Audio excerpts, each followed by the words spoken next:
राष्ट्रीय पिछड़ा वर्ग मोर्चा के द्वारा छत्रपति साहू जी महाराज की 150वीं जयंती के मौके पर चौथा उत्तर प्रदेश राज्य अधिवेशन Maratha marriage lawn near NTPC colony Tanda Ambedkar Nagar Uttar Pradesh में आयोजित किया जा रहा है। आज इस चौथे राज्य अधिवेशन में उपस्थित तमाम अतिथि एवं वक्तागण और पूरे उत्तर प्रदेश से कोने कोने से आए हुए राष्ट्रीय पिछड़ा वर्ग मोर्चा के साथियों, सबसे पहले छत्रपति साहू महाराज के 150वें जन्म दिवस की आप सभी लोगों को हार्दिक शुभकामनाएं देना चाहता हूं। चूंकि आधुनिक भारत के इतिहास में बहुत सारे राजा हुए,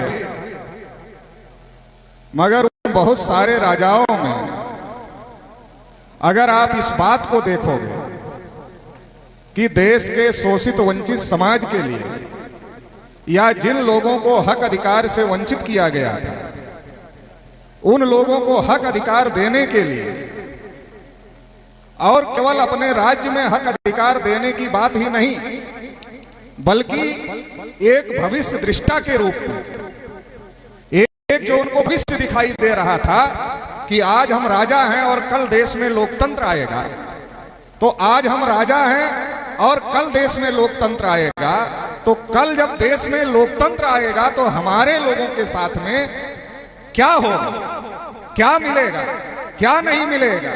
और अगर कल लोकतंत्र में कुछ हासिल करना है, अपने समाज को कुछ दिलाना है, तो आज मैं राजा हूं तो आज मुझे क्या करना चाहिए, ये समझ आधुनिक भारत में अगर किसी राजा के पास में सबसे ज्यादा थी तो वो छत्रपति साहू जी महाराज थे। अगर आप उनको पढ़ो तो यह बात समझ में आएगी। भारत के इतिहास में छत्रपति साहू महाराज को बहुत स्थान नहीं दिया और इसलिए बहुत सारे लोग छत्रपति साहू महाराज जी के बारे में बहुत सारी बात नहीं जानते।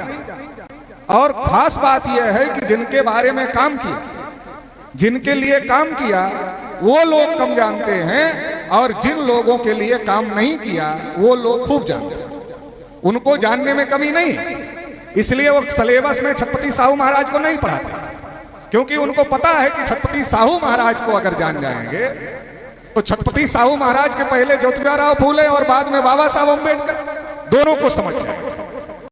और जब दोनों को समझ जाएंगे तो ये आपस में नहीं लड़ेंगे, ये मिल करके हमसे लड़े, क्योंकि हमने इनका हक अधिकार लिया।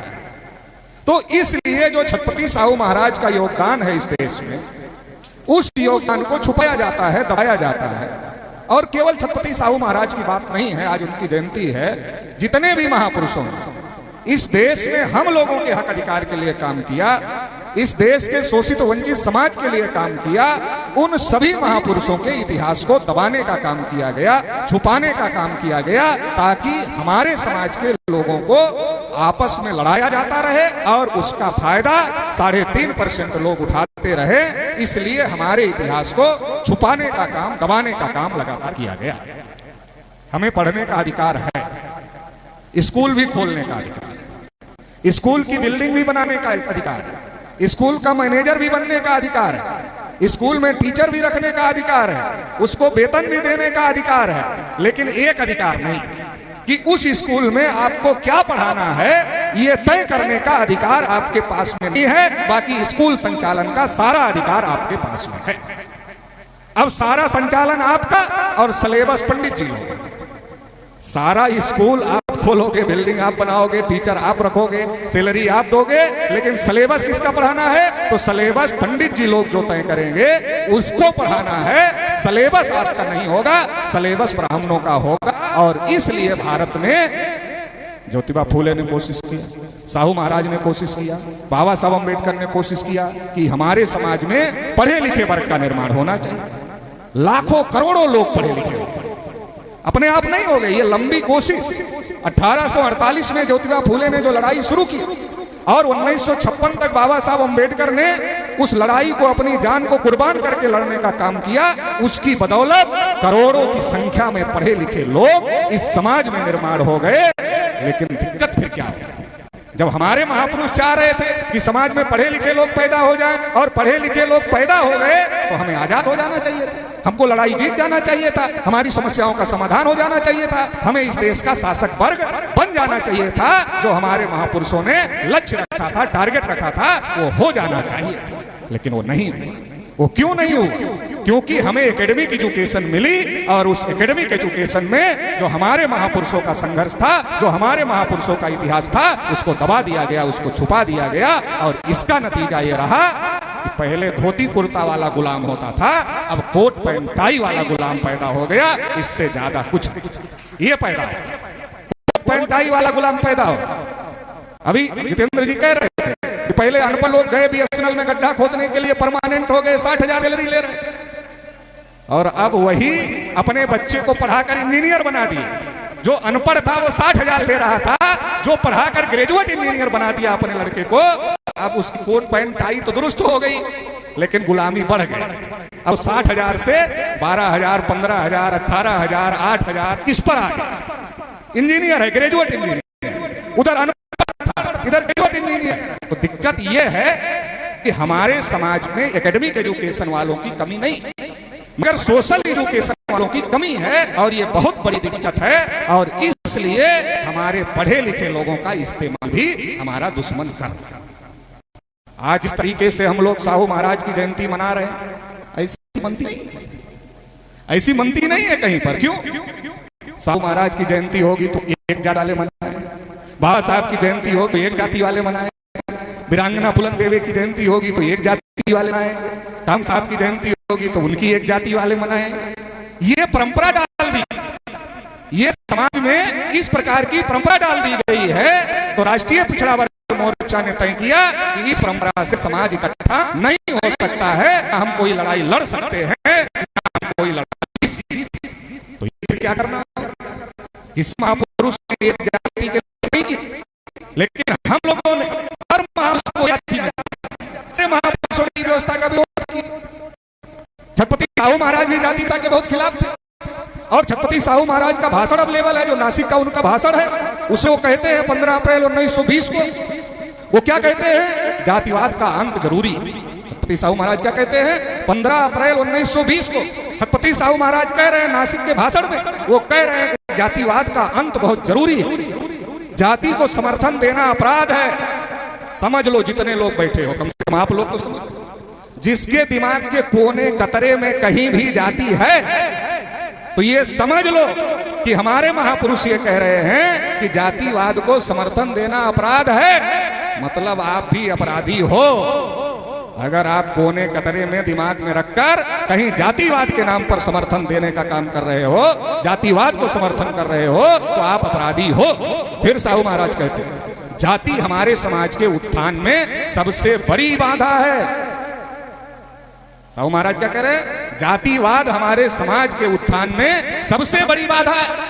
हर महापुरुष कह रहे हैं जातिवाद की वजह से हमारी स्थिति खराब है, जाति की वजह से हमारी स्थिति खराब है, जातिवाद की स्थिति हमारी वजह से स्थिति खराब है। फिर भी उन्हीं महापुरुषों की जयंतियां उसी जाति के लोग, एक जाति के लोग मनाते, पहले से तय हो जाता है। इस महापुरुष जयंती अच्छा उस बिरादरी, इस महापुरुष जयंती अच्छा उस बिरादरी, इस महापुरुष की जयंती, अरे हम महापुरुषों का मिशन पूरा करने निकले हैं या ये कहने के लिए निकले नहीं हमारी जाति में फला आदमी पैदा हो गए इसलिए जाति ही महान हो गई। जाति थोड़ी महान हो गई, वो महान थे, वो महान थे। साहू महाराज महान थे जो एक जाति के लिए काम नहीं करते थे। लेकिन आप अगर ये सोचते हो कि साहू जी महाराज महान थे, उनकी जाति में मैं पैदा हो गया इसलिए मैं बहुत महान हो गया, बाकी सारी जाति के लोग महान नहीं है, अगर ऐसी मानसिकता रखते हो तो ये मूर्खता है और ये उनके खिलाफ है। लेकिन बहुत सारे लोग इस प्रकार की मानसिकता रखने का काम करते हैं। 20 साल की उम्र में छत्रपति साहू महाराज ने राजगद्दी संभालने का काम किया। 20 साल की उम्र में राजगद्दी संभालने का काम किया, और जब राजगद्दी संभाला तो नहाने गए। मैं वो घाट देखकर आया हूं जहां नहा रहे थे कोल्हापुर, तो नहाने गए, पुरोहित गायब था। अब राजा के नहाते समय मंत्र पढ़ा जाता था, पुरोहित गायब था। तो साहू महाराज के जो सहयोगी इनके आगे आदमी थे, उन्होंने कहा महाराज पुरोहित को पता नहीं। तो साहू महाराज ने ऑर्डर किया, जहां है जैसी स्थिति में है वैसी स्थिति में उठा कर ले। तो राजा का आदेश, निकल पड़े लोग ढूंढने के लिए। देखा तो एक वेश्या के यहां पड़ा हुआ था, जैसे था वैसे ही उठा लाए। और जब उठा लाए तो पुराणों का मंत्र पढ़ने लगा। तो साहू महाराज के आदमी ने साहू महाराज को कहा, महाराज एक तो ये नहाया नहीं है, राजा के नहाते समय इसको नहा कर आना चाहिए, मगर ये नहाया नहीं, ऊपर से वेदों का मंत्र इसको पढ़ना चाहिए, ये पुराणों का मंत्र पढ़ रहा है, ये गलत कर रहा है। तो साहू महाराज ने कहा, क्यों पंडित, ऐसा है क्या? तो पंडित ने क्या कहा? कहा महाराज जैसे ये लिखा है कि राजा के नहाते समय पुरोहित को स्नान करके आना चाहिए, स्वच्छ होके आना चाहिए, वेदों का मंत्र पढ़ना चाहिए, वैसे ये भी लिखा है कि राजा क्षत्रिय ही होना चाहिए। लेकिन महाराज आप शूद्र वर्ण से होकर राजा, कहा आप तो शूद्र वर्ण से होकर राजा हो, तो जैसे आप शूद्र होकर के राजा हो सकते हो, वैसे ही बिना नहाए पुरोहित पुराणों का मंत्र भी पढ़ सकते। तो साहू महाराज को बहुत अपमान लगा, और जब अपमान लगा तो साहू महाराज ने उसको बहुत गुस्सा किया, और गुस्सा करने के बाद फिर साहू महाराज ने राज पुरोहित के नाम पर जो उसकी प्रॉपर्टी थी वो सारी प्रॉपर्टी ऑर्डर देकर छीन ली। पढ़ेंगे लोग और जो डिग्री लेगा वो करेगा, कोई इनकी बपौती नहीं। तो ऐसे क्रांतिकारी राजा थे साहू महाराज, ये एक काम नहीं, ऐसे बहुत सारे काम। भारतीय संविधान पढ़ लो, और छत्रपति साहू महाराज ने अपने राज्य में जो काम किया वो उठाकर आपको समझ में आ जाएगा कि जो बातें ज्योतिबा अपने समय में कह रहे हैं, छत्रपति साहू महाराज उन बातों को अपने राज्य में लागू कर रहे थे। और बाबा साहब अम्बेडकर को जब संविधान लिखने का मौका मिला तो वो बातें बाबा साहब अम्बेडकर जितना उनकी चल पाई उतना संविधान में लिखने का काम किया, जितना उनकी चल पाई उतना लिखने का काम किया। क्योंकि संविधान में तो ब्राह्मणों का बहुमत था, बाबा साहब का तो था नहीं। बाबा साहब लिखते थे, कांग्रेस के बड़े नेताओं को दिखाते थे, और दिखाने के बाद में फिर वो अनुमति देते थे कि अब इस पर बहस होगी संविधान सभा में, तो बहस के लिए रखा जाता था। अगर मामला फंस जाता था तो वोटिंग तक पहुंच जाता था, और वोटिंग में तो जिन लोगों का बहुमत था, तो इसलिए जितनी बातें बाबा साहब अम्बेडकर संविधान में लिखना चाहते थे वो सारी बातें नहीं आ पाई। अगर आप आई होती तो हिंदू कोड बिल के लिए और ओबीसी आरक्षण के लिए बाबा साहब को इस्तीफा क्यों देना पड़ता? कौन मंत्री पद से हो तो पहले ही संविधान में आ गया हो। तो साहू महाराज ने पहले ही आरक्षण दिया था अपने राज्य में, क्योंकि जब साहू महाराज 20 साल की उम्र में जब उन्होंने राज्य का कार्यभार संभाला तो उनके राज्य में जो पद थे अधिकारियों के, तो 71 पद में से 60 ब्राह्मण थे। 71 अधिकारी थे उनके राज्य में, तो 71 अधिकारियों में से 60 अधिकारी ब्राह्मण थे, और बाबू के पद थे 500, तो 500 पद में 490 बाबू ब्राह्मण थे। तो साहू महाराज ने कहा राज हमारा है और सारे प्रशासन पर इन लोगों ने कब्जा किया हुआ है, राज हमारा है और सारे प्रशासन पर इन लोगों ने कब्जा किया हुआ है। तो इसलिए छत्रपति साहू महाराज ने कहा ऐसे नहीं चलेगा, ऐसे नहीं चलेगा कि राज हमारा और कब्जा ब्राह्मणों का, ऐसे नहीं चलेगा। तो छत्रपति साहू महाराज ने 26 जुलाई 1902 को सबसे पहले अपने राज्य में 50% आरक्षण गैर ब्राह्मणों के लिए लागू कहा, ये जिनका प्रतिनिधित्व नहीं है इनको होना चाहिए। जब आप आज आरक्षण पर पेट में दर्द हो रहा है तो तब कितना होता रहा? अगर आज आरक्षण पर पेट में इतना दर्द है तो 1902 में कितना होता रहा? इसलिए तो लक्की और साहू महाराज का 36 का आंकड़ा रहता है, क्योंकि साहू महाराज बहुजनों की बात करते थे, साहू महाराज बहुजनों के हक अधिकार की बात करते थे। अपने राज्य में जितना उनकी चलती थी उतना वो लागू करते थे। उनकी बार बार शिकायत तिलक एंड कंपनी ब्राह्मण लोग अंग्रेजों से करते रहते थे, और अंग्रेजों को बार बार साहू महाराज को बताना पड़ता था कि हम ऐसा क्यों कर रहे हैं, ऐसा क्यों कर रहे हैं, ऐसा क्यों कर रहे हैं, क्योंकि राज तो अंग्रेजों का था, राज अंग्रेजों का था। तो साहू महाराज को बार बार उनकी शिकायत होती रहती थी अंग्रेजों को, और अंग्रेजों को बार बार साहू महाराज पीछे थे। ज्योतिबा फुले ने शिक्षा का आंदोलन चलाया, लेकिन साहू महाराज राजा लगभग खत्म जैसी स्थिति में हो गया था, क्योंकि उस आंदोलन का नेतृत्व करने वाला कोई नहीं था। तो साहू महाराज डायरेक्ट नहीं लेकिन इनडायरेक्ट उस आंदोलन का नेतृत्व कर रहे थे, और अपने राज्य में मुफ्त शिक्षा, अनिवार्य शिक्षा लागू करने का काम किया। मुफ्त शिक्षा और अनिवार्य शिक्षा, हर गांव में स्कूल खोलने का काम किया। जातिवाद इतना ज्यादा था कि हर जाति धर्म के लिए अलग अलग हॉस्टल खोलने का काम किया कि ताकि सबके बच्चे पढ़ सके, कोई ऐसा ना हो कि जो ना पढ़ सके। और इतना ही नहीं किया, विधवा विवाह, पुनर्विवाह, अंतरजातीय विवाह, उस समय आप सोचो, उस समय, आज अंतरजातीय विवाह पे बवाल है, आज अंतरजातीय विवाह पे कितना बवाल है, उस समय विधवा विवाह, पुनर्विवाह, अंतरजातीय विवाह को मान्यता दी, कितना बड़ा काम। हिंदू कोड बिल के लिए बाबा साहब संविधान में नहीं लिख पाए तो इस्तीफा दिया, मगर छत्रपति साहू महाराज ने अपने राज्य में हिंदू कोड बिल लागू करके महिलाओं को संपत्ति में अधिकार देने का काम किया। उन्होंने देखा कि जो घुमंतु जाति के लोग हैं, ये घुमंतु जाति के जो लोग हैं, इनको अंग्रेजों ने क्रिमिनल ट्राइब घोषित कर दिया। कहा इनका पेशा ही है मारकाट करना, लूटना, ये करना, वो करना। तो इनको हाजिरी लगा, अगर उनके घर लड़का पैदा हुआ तो थाने में नाम लिखाना पड़ता था कि हमारे घर एक लड़का पैदा हो गया, क्योंकि अंग्रेज ऐसा मानते थे कि वो क्रिमिनल जन्मजात होते। तो साहू महाराज ने अंग्रेजों को चिट्ठी लिखा और कहा ये जन्मजात क्रिमिनल नहीं होते, मैंने इनकी स्थिति में सुधार किया। तो साहू महाराज ने क्या किया, जिनको उन लोगों ने क्रिमिनल घोषित किया था उनको पुलिस में भर्ती किया। जिनको उन लोगों ने क्रिमिनल घोषित किया था अंग्रेजों ने, उनको पुलिस में भर्ती कर लिया। कहा इनको रोजगार नहीं है तो लूटपाट तो करेंगे ना, अरे इनको रोजगार मिल जाए, इनको व्यवस्था मिल जाए तो ये लूटपाट करने का काम क्यों करें। तो किसी एक जाति के लिए नहीं, किसी एक वर्ग के लिए नहीं, किसी एक के लिए नहीं। अभी भी आप कोल्हापुर जाओ, ज्यादा समय नहीं हुआ, अभी साहू महाराज का 150 साल हो रहा है जन्म का, तो बहुत समय तो हुआ नहीं। 1922 में उनका परिनिर्वाण हुआ, बहुत समय नहीं हुआ। अभी आप जाओगे तो एक एक चीज जो उन्होंने बनाया है वो एक एक चीज वहां मौजूद है। मैं तो जंगल में भी गया जहां वो शिकार करते थे, तो जंगल के अंदर भी उन्होंने बहुत सारी चीजें बनाई। और पूरे कोल्हापुर में पानी की समस्या थी, तो विदेश से इंजीनियर बुलवा करके बहुत बड़ा डैम बनाने का काम किया, जिससे वहां पानी की समस्या का समाधान हुआ।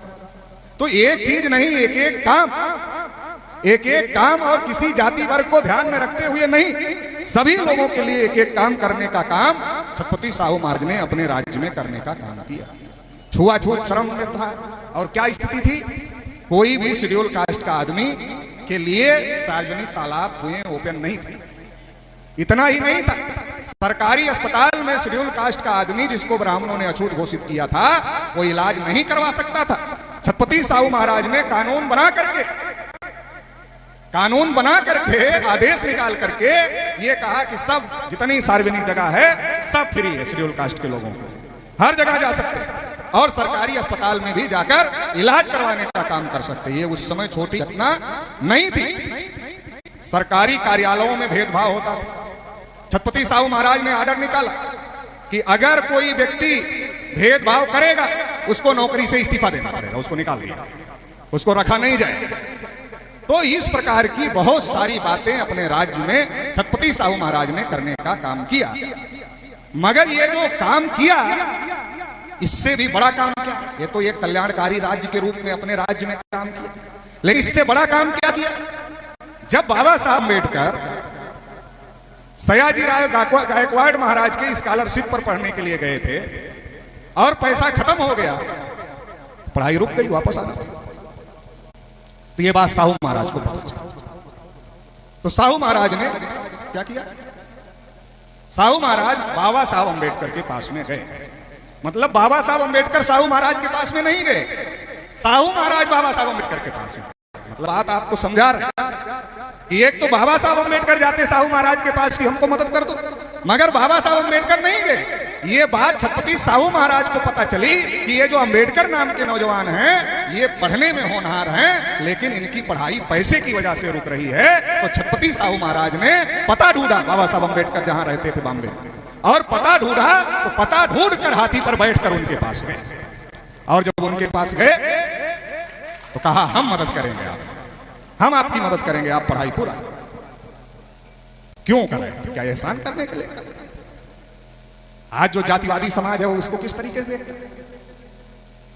एक आदमी सोचता अरे हमारे साहू महाराज ने तो बाबा साहब को पढ़ाने का काम किया, और दूसरा कैसे सोचता अरे हमारे बाबा साहब ने तो संविधान बना दिया, सोचता ऐसा कि नहीं सोचता? तो ये गलत है कि नहीं गलत है?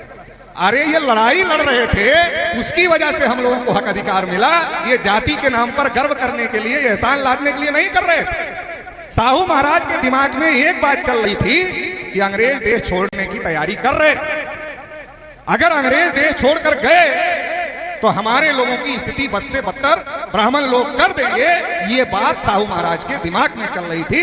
यही बात ज्योतिबा फुले के भी दिमाग में चल रही थी। इसलिए तो ज्योतिबा फुले ने राणे को कहा था कि तुम ब्राह्मण लोग हमारे जैसे कुंभी किसानों के साथ में तुम लोग बराबरी का व्यवहार करोगे, इसमें हमारा यकीन विश्वास नहीं है, मैं तुम्हारे साथ नहीं हूं।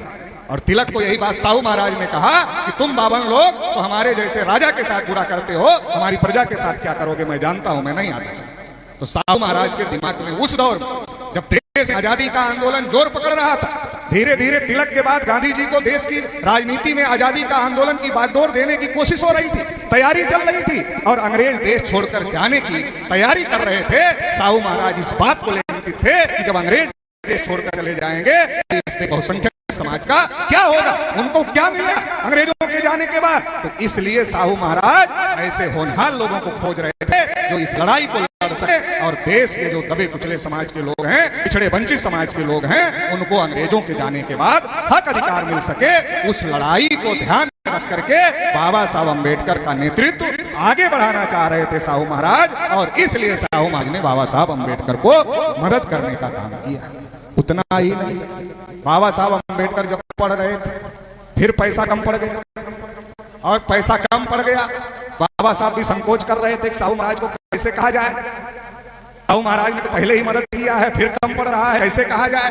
लेकिन लोगों ने कहा नहीं, महाराज को कहिए।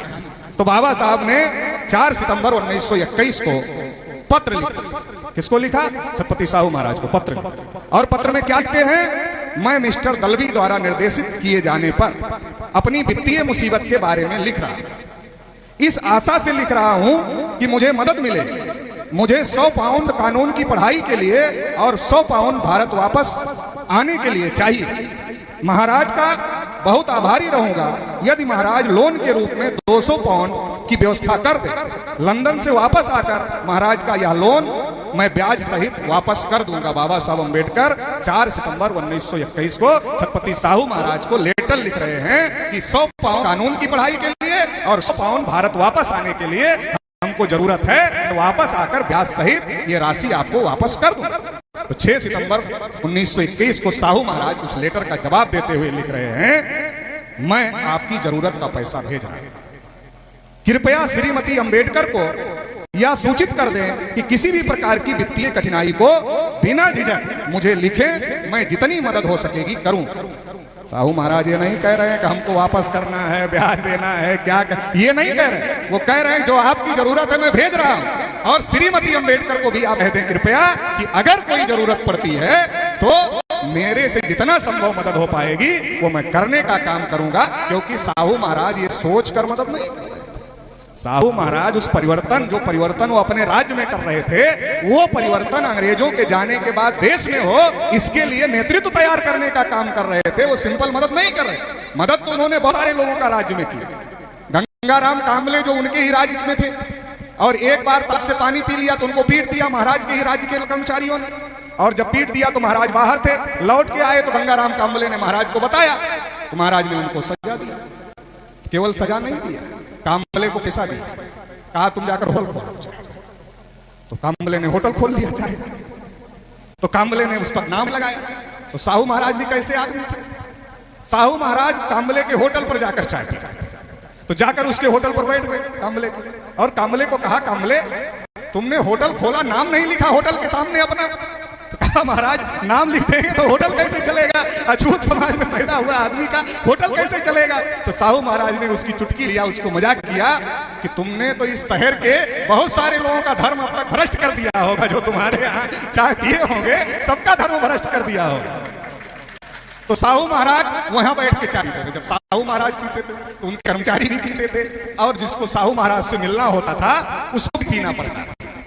फिर साहू महाराज ने कांबले को कहा, तुम सोडा बनाने वाली मशीन भी खरीद लो, इसका भी पैसा ले लो, और सोडा वाला मशीन खरीद लो, ये भी पिलाया करो लोगों।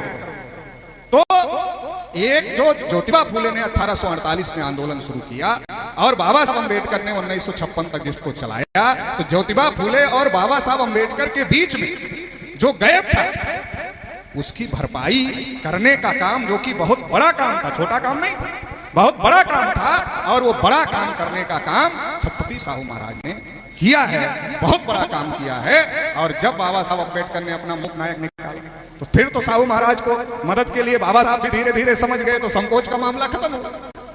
और जब नागपुर में सभा हुई तो नागपुर की सभा में साहू महाराज ने क्या कहा?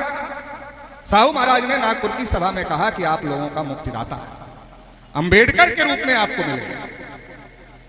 मतलब साहू महाराज नेतृत्व प्रदान करना चाहते थे, उस नेतृत्व के बारे में साहू महाराज सबको बता रहे थे कि ये अम्बेडकर ही आप लोगों के मुक्तिदाता है।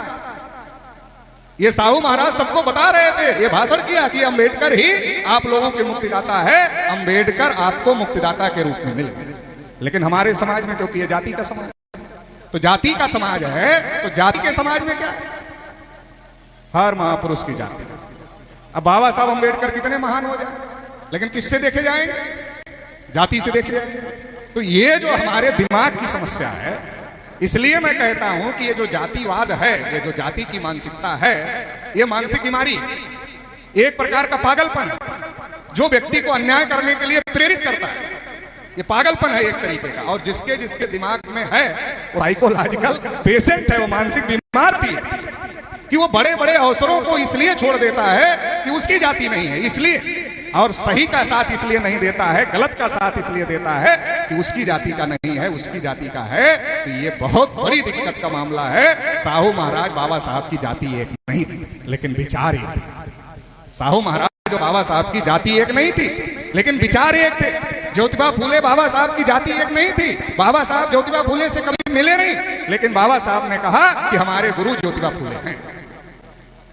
कभी नहीं मिले, लेकिन गुरु माना क्यों? क्योंकि ज्योतिबा फूले बाबा साहब के विचार एक थे, साहू महाराज बाबा साहब के विचार एक थे, इसलिए साहू महाराज ने कहा ये डॉक्टर अम्बेडकर नेता। और 1918 में जब साउथ बोरो कमीशन आया तो भास्कर राव जाधव को ओबीसी के लिए आगे खड़ा किया और बाबा साहब अम्बेडकर को शेड्यूल कास्ट के लिए साहू महाराज ने आगे किया। और जब आ गया दोनों लोग मिले कि हमें भी अधिकार मिलना चाहिए। इसके बाद फिर छत्रपति साहू महाराज ने कहा कि जो भारत मामले के मंत्री हैं मॉन्टेग्यू, उनसे जाकर मिलिए। बाबा साहब अम्बेडकर को कहा जाकर मिलिए। तो बाबा साहब अम्बेडकर के कहने पर, छत्रपति साहू महाराज कहने पर बाबा साहब अम्बेडकर मॉन्टेग्यू से मिलने के लिए जाते हैं और 25 नवंबर 1920 के अपने पत्र में लिखते हैं साहू महाराज को। बाबा साहब अम्बेडकर लिखते हैं मॉन्टेग्यू बहुत अच्छे से पेश आए। साहू महाराज ने कहा था जाकर मिलो, तो 25 नवंबर 1920 को बाबा साहब पत्र लिखते हैं साहू महाराज को और कहते हैं मॉन्टेग्यू बहुत अच्छे से पेश आए। हम लोगों ने 1 घंटे तक ब्राह्मण और गैर ब्राह्मणों के बीच की समस्याओं और विवादों पर चर्चा की। महाराज, फिर लिख रहे हैं बाबा साहब, महाराज गैर ब्राह्मणों के आंदोलन को लेकर इन्हें लोगों ने कंफ्यूज किया है। मतलब ब्राह्मण लोग अंग्रेजों को भी, जो ये गैर ब्राह्मणों का मूवमेंट चल रहा था, मतलब मूल निवासियों का मूवमेंट चल रहा था, उसको कंफ्यूज करने का काम कर रहे थे। बाबा साहब अम्बेडकर ने छत्रपति साहू महाराज को चिट्ठी लिख करके ये बताने का काम किया। तो आप ये समझ सकते हैं, आप ये समझ सकते हैं कि इतना तो सब लोग जान गए, कुछ लोग प्रचार हुआ कि साहू महाराज ने सबसे पहले आरक्षण लागू किया, साहू महाराज ने बाबा साहब को मदद किया। इतना ही मामला नहीं है, मामला ये है कि जो बीच आंदोलन रुकने वाला था ज्योतिबा फूले के जाने के बाद, उस आंदोलन को राजा रहते हुए उन्होंने संभालने का काम। आज हम लोग जाति जनगणना का अभियान चला रहे हैं, साहू महाराज ने राज्य में, बहुत सारे लोग नहीं पढ़े, साहू महाराज ने अपने राज्य में जाति जनगणना के लिए आंदोलन चलाया। अगर 1922 छत्रपति साहू महाराज की मौत ही हुई और 10 साल छत्रपति साहू महाराज और होते, तो आप ये समझ लो कि ओबीसी आज जो संघर्ष कर रहा है उसको संघर्ष नहीं करना पड़ता। अगर 10 साल होते तो 1932 के गोलमेज सम्मेलन में छत्रपति साहू महाराज भी होते। अगर छत्रपति साहू महाराज 1932 होते, बाबा साहब गोलमेज सम्मेलन में अकेले नहीं होते, और अकेले नहीं होते तो गांधी कांग्रेस के लोग मजबूर नहीं पाते बाबा साहब को कि आप शेड्यूल कास्ट के प्रतिनिधि हो, केवल शेड्यूल कास्ट की बात करो, दूसरे की बात करो, ये गुमराह नहीं पाते, बाबा साहब को रोक नहीं पाते। अगर साहू महाराज हो, बाबा साहब ने पृथक निर्वाचन क्षेत्र का मुद्दा 1932 के गोल में सम्मेलन ने उठाया और छत्रपति साहू महाराज उसको लेकर अंग्रेजों को लेटर लिख रहे हैं। कितनी तारीख को लेटर लिख रहे हैं उसको लेकर के? ये 1918 में लेटर लिख रहे हैं छत्रपति साहू महाराज। किसको? प्रिय लॉर्ड सिंडिंघम। उसमें क्या लिख रहे हैं? तो लीडरशिप, मैं इस देश के लाखों मूक रहवासियों के हितार्थ काम करने के लिए आपको धन्यवाद ज्ञापन करना चाहता। आपको भारत और विशेषकर बंबई जो देश की राजनीतिक गतिविधियों का केंद्र है की बहुत अच्छी समझ है और ये कारण है कि वो लॉर्डशिप यहाँ के हालात का ठीक ठाक आकलन कर सकते हैं। इसके चलते आपको ये एहसास हुआ है कि जातियों में विभाजित और पुरोहित व पंडितों के चंगुल में फंसे भारत के लाखों अशिक्षित लोगों पर समानता का पश्चिमी सिद्धांत लागू करना अनुचित होगा। दक्कन सदियों से ब्राह्मण पुरोहितों के जुल्मों तले करा रहा है। ब्राह्मणों ने हर क्षेत्र में अपना प्रभुत्व स्थापित कर लिया। आप साहू महाराज का उस समय का लेटर सुनिए और आज की परिस्थितियों का आकलन करिए, आपको समझ में आएगा कि ज्यादा कुछ बदला नहीं है। आगे क्या लिख रहे हैं? वो लिख रहे हैं ब्राह्मणों ने हर क्षेत्र में अपना प्रभुत्व स्थापित कर लिया। फिर आगे लिख रहे हैं धर्म के क्षेत्र में भी और राजनीति, व्यापार, व्यवसाय, शिक्षा, बैंकिंग इत्यादि जैसे धार्मिक क्षेत्रों में भी सब जगह ब्राह्मणों ने वर्चस्व स्थापित कर लिया है। अतः देश के आम जन आजाद नहीं और अगर उनके हितों की रक्षा पर ध्यान नहीं दिया गया तो अपने ब्राह्मण मालिकों के जुल्मों सितम के आसान शिकार बन जाएंगे। प्रोविंशियल और इंपीरियल काउंसिलों में समुदाय आधारित प्रतिनिधित्व ही वो तरीका है जिससे उनके हितों की रक्षा हो सकती है। समुदाय आधारित प्रतिनिधित्व मतलब सेपरेट इलेक्टोरेट की बात छत्रपति साहू महाराज 1918 में अंग्रेजों को चिट्ठी लिखकर कह रहे कि यही तरीका है जिससे उनको उनके हितों की रक्षा हो सकती है। मैं यहाँ उन कारणों का वर्णन करना चाहूंगा जिनके चलते गैर ब्राह्मणों को इस तरह के प्रतिनिधित्व की बहुत ज्यादा जरूरत है। वो कह रहे हैं स्पेशल क्यों प्रतिनिधित्व की जरूरत है, सेपरेट क्यों जरूरत है, तो इसका मैं कारण बता रहा हूं। तो वो कहते हैं सबसे पहले जब इस देश पर अंग्रेजों का शासन है परंतु असली सत्ता ब्राह्मण अधिकारियों के हाथों में है। क्या कह रहे हैं अंग्रेजों को? शासन तो है अंग्रेजों का लेकिन असली सत्ता ब्राह्मण अधिकारियों के पास में है जो हर स्तर के पदों पर काबिज हैं। क्लर्क और गांव के लेखाकार, कुलकर्णी से मामूली पदों से लेकर उच्चतम पदों तक उन्हीं का कब्जा है। आज भारत सरकार के कार्मिक मंत्रालय ने रिपोर्ट दिया 79.2% क्लास 1 क्लास 2 की सर्विस में ब्राह्मण और ऊंची जाति के लोगों का कब्जा है। आगे लिखते हैं यहां तक कि काउंसिलों में भी उनका दबदबा है। ब्राह्मण नौकरशाही के आगे नतमस्तक होना अन्य समुदायों की मजबूरी। मतलब जो ब्राह्मण अधिकारी हैं उनके सामने नतमस्तक नहीं होंगे दूसरे लोग तो उनका काम नहीं चलेगा, उनकी मजबूरी है। ब्राह्मण अफसरों के अत्याचार का शब्दों में वर्णन नहीं किया जा सकता। अगर गैर ब्राह्मण समुदाय ब्राह्मणों की मनमानी की शिकायत करते भी हैं तो अव्वल तो ये शिकायत ब्रिटिश अधिकारियों तक पहुंचने ही नहीं देते। मतलब ब्राह्मण ब्रिटिशों तक वो शिकायत ही नहीं पहुंचने देते हैं और अगर पहुंच भी जाती है तो उनके ब्राह्मण अधीनस्थ अधिकारियों को शिकायतकर्ताओं के खिलाफ भड़काने में कोई कसर बाकी नहीं रखते हैं। ब्राह्मण नौकरशाही के राज के चलते गैर ब्राह्मणों और अन्य पिछड़े समुदायों के लिए विस्तारित काउंसिलों में प्रतिनिधि भेज पाना संभव नहीं है।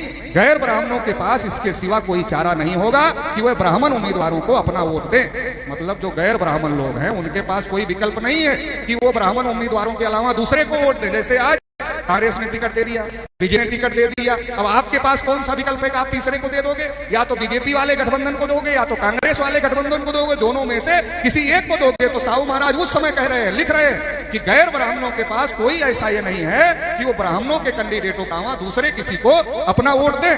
कारण यह है कि ब्राह्मण उम्मीदवारों के जात भाई लोगों को डराने, धमकाने, पटाने और प्रलोभन देने की कला में सिद्धहस्त है। मतलब ब्राह्मण डराते हैं, धमकाते हैं और पटाते भी हैं और प्रलोभन भी देते हैं, उसमें सिद्धहस्त है। प्रतिनिधित्व की समस्या का हल यही है कि इनको अलग से जातिवार प्रतिनिधित्व दिया जाए। तो छत्रपति साहू महाराज बहुत लंबा लेटर है लेकिन साहू महाराज ये कह रहे हैं कि सेपरेट इलेक्टोरेट ही इन लोगों के लिए रास्ता है, इनके सच्चे प्रतिनिधि भेजने का रास्ता है। तो अगर 1922 के बाद 10 साल और छत्रपति साहू महाराज होते, 1932 तक छत्रपति साहू महाराज होते तो ये जो शेड्यूल कास्ट और ओबीसी ये दोनों एकजुट होकर के गोलमेज सम्मेलन में लड़ाई लड़ रहे होते और अगर ये दोनों एकजुट होकर के गोलमेज सम्मेलन में लड़ाई लड़ रहे होते तो 1932 में ही हम लोगों को भी अधिकार मिल गया होता।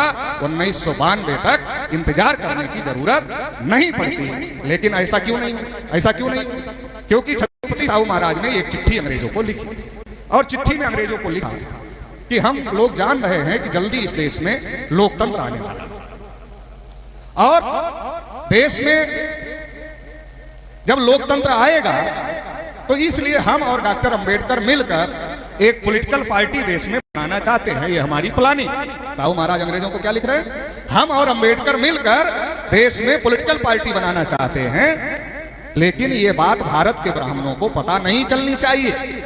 अंग्रेजों को लिख रहे हैं, ये बात भारत के ब्राह्मणों को पता नहीं चलनी चाहिए, क्योंकि वो साजिश करते हैं। लेकिन ब्राह्मणों को पता कैसे नहीं चलती? ब्राह्मण तो अंग्रेजों के साथ मिले हुए थे, उनके राज्य में सबसे ज्यादा अधिकारी थे, उनको कैसे पता नहीं चला? तो ब्राह्मणों को पता चल गया, और ब्राह्मणों को पता चल गया तो साहू महाराज के खाने में जहर मिला दिया गया, ऐसा कहा जाता है। और 1922 में छत्रपति साहू महाराज की 6 मई को उनकी हत्या हो गई, ऐसा कहा जा सकता है, क्योंकि उनकी मृत्यु के बाद अंग्रेजों ने जो रिपोर्ट पब्लिश की, उसमें कहा कि ये मौत स्वाभाविक नहीं लगती है। इसके आधार पर यह कहा जा सकता है कि उनकी हत्या। और जब ये हो गया तो फिर बाबा साहब अम्बेडकर के कंधे पर यह सारा काम आ गया। और बाबा साहब अम्बेडकर के कंधे पर आ गया तो ब्राह्मणों ने सोचा कि अब डॉक्टर अम्बेडकर को दबाना आसान हो जाएगा। तो जितना वो आसान समझते थे उतना तो नहीं दबा पाए, लेकिन एक काम जरूर कर लिए कि छत्रपति साहू महाराज के रहने से जो ओबीसी का एक बहुत बड़ा तबका सत्यशोधक मूवमेंट चलाने का काम कर रहा था, आंदोलन चलाने का काम कर रहा था, उसको ज्यादातर साहू महाराज के जाने के बाद में उन्होंने कांग्रेस के लोगों के साथ कर लिया। और बाबा साहब अम्बेडकर को एज ए शेड्यूल कास्ट प्रतिनिधि के तौर पर बाबा साहब अम्बेडकर अपनी बात आगे बढ़ाते रहे, लड़ाई लड़ते रहे। और लड़ाई का नतीजा यह हुआ कि बाबा साहब अम्बेडकर को संविधान सभा में जाने का मौका मिला। और बाबा साहब अम्बेडकर संविधान सभा में गए तो संविधान सभा में जो बाबा साहब अम्बेडकर लिख सकते थे वो सारी बातें बाबा साहब अम्बेडकर ने भारतीय संविधान में लिखने का काम किया। लेकिन जो नहीं लिख सकते नहीं लिख पाए, और जो नहीं लिख पाए वो मुद्दा बाद में उठाए। एससी एसटी का रिजर्वेशन तय हो गया, मगर ओबीसी रिजर्वेशन के लिए लड़ाई थी। आर्यल चंदापुरी जी बाबा साहब अम्बेडकर को मिले और कहने लगे बाबा साहब हम लोगों को तो कुछ नहीं मिला। तो बाबा साहब ने कहा हम तो चाहते ही है कोई आप में से आवाज उठाए। तो बाबा साहब अम्बेडकर ने कुछ जो लोग ओबीसी के संविधान सभा में चुनाव जीत कर गए थे उन लोगों को तैयार किया और उन लोगों को कहा आप लोग आवाज उठाओ। तो उन लोगों ने कहा क्या आवाज उठाएं, हम लोग बोलेंगे, कांग्रेस वालों का बहुमत है, वो बोलने ही नहीं देते। तो बाबा साहब अम्बेडकर ने कहा आप आवाज उठाओ, हम आपके साथ हैं। उन लोगों ने बोला तो नेहरू ने कहा ये जो आग लगी है ये आग अम्बेडकर की लगाई हुई आग है। ये नेहरू ने कहा कि अम्बेडकर ने आग लगाया हुआ है। तो संविधान तो मामला उठ गया, लेकिन ये कह दिया गया कि समय बहुत समय लगेगा ओबीसी के लोगों को आइडेंटिफाई करने में, इसलिए बाद में देखा जाए। तो बाबा साहब अम्बेडकर ने आर्टिकल 340 में वही बात भारतीय संविधान में लिख दिया कि सरकार ओबीसी के लिए आयोग का गठन करे। अब नेहरू जी आयोग का गठन नहीं करे, बाबा साहब बार बार कह रहे थे और नेहरू जी बात नहीं माने। तो बाबा साहब अम्बेडकर ने अपने कानून मंत्री पद से इस्तीफा दिया, और जब कानून मंत्री पद से इस्तीफा दिया तो आर्यल चंदापुरी फिर बाबा साहब से मिलने को गए और बाबा साहब को कहा बाबा साहब आपने पिछड़े वर्ग के लिए आयोग बने इसके लिए इस्तीफा देने का काम किया है, हम आपकी रैली पटना में लगाना चाहते हैं। तो आर्यल चंदापुरी बाबा साहब को बुलाकर पटना लाए। तो नेहरू जी प्रधानमंत्री थे, तो प्रधानमंत्री का आदमी चंदापुरी जी को मिलने के लिए आए। चंदापुरी जी पिछड़ा वर्ग समाज का संगठन चलाते थे, बड़े नेता थे। आजकल तो प्रधानमंत्री कार्यालय का चपरासी भी हमारे किसी नेता को बुलाने आ जाए तो बिना चप्पल पहने भाग जाएगा। चप्पल नहीं पहनेगा, घर में बोलेगा प्रधानमंत्री कार्यालय का चपरासी बुलाने आया है, पहुंचो जल्दी कुछ मिलने वाला हो, तो बिना चप्पल पहने भाग जाए। लेकिन जब बाबा साहब की रैली की तैयारी चंदापुरी जी कर रहे थे तो नेहरू जी का आदमी चंदापुरी जी के पास आया और कहने लगा कि प्रधानमंत्री जी ने आपको बुलाया। चंदापुरी जी ने कहा हमारे पास कहां समय, हम तो डॉक्टर अम्बेडकर की रैली की तैयारी कर रहे हैं, हमारे पास समय नहीं। तो उन्होंने प्रधानमंत्री नेहरू को बताया कि वो कह रहे हैं सही है। तो नेहरू जी ने कहा कि उनको पूछो क्या बाद में आएंगे, रैली के बाद में आएंगे, अभी तैयारी कर रहे हैं, समय नहीं है, तो क्या बाद में आएंगे। तो चंदापुरी जी ने कहा, किसको जवाब दिया, प्रधानमंत्री को। क्या कहा, ना अब आऊंगा ना तब आऊंगा, ना पहले आऊंगा ना बाद में आऊंगा। तो चंदापुरी जी कोई लालची आदमी नहीं थे, यूट्यूब पर एक आध भाषण उनके पड़े हैं, उस समय इतना वीडियो नहीं चलता था, लेकिन वामसेफ के किसी अधिवेशन में आए थे तो उसका भाषण अवेलेबल है, तो आप सुनोगे तो आपको लगेगा बहुत कट्टा आदमी है और बहुत खुला बोलने वाला। उन्होंने किताब लिखा भारत में ब्राह्मण राज, वो किताब में बहुत महत्वपूर्ण बातें उन्होंने लिखी हुई हैं। तो चंदापुरी जी बाबा साहब की रैली की तैयारी कर रहे हैं। नेहरू जी को लगा कि अगर ये रैली सफल हो जाए तो ओबीसी समाज का संघ, पिछड़ा वर्ग संघ, ये डॉक्टर अंबेडकर को बुला रहा है। डॉक्टर अंबेडकर तो पहले से बड़े नेता हैं, अगर बिहार में इनको पैर रखने के लिए मजबूती मिल गई तो बिहार का ओबीसी, बिहार का एससी जो कांग्रेस के साथ है, वो सब डॉक्टर अंबेडकर के साथ में खड़ा हो। और उस कार्यक्रम की अध्यक्षता एक मुस्लिम से करवा रहे थे, चंदापुरी, वो भी नेता थे अपने समाज के। तो माइनॉरिटी भी साथ में खड़ा हो जाएगा।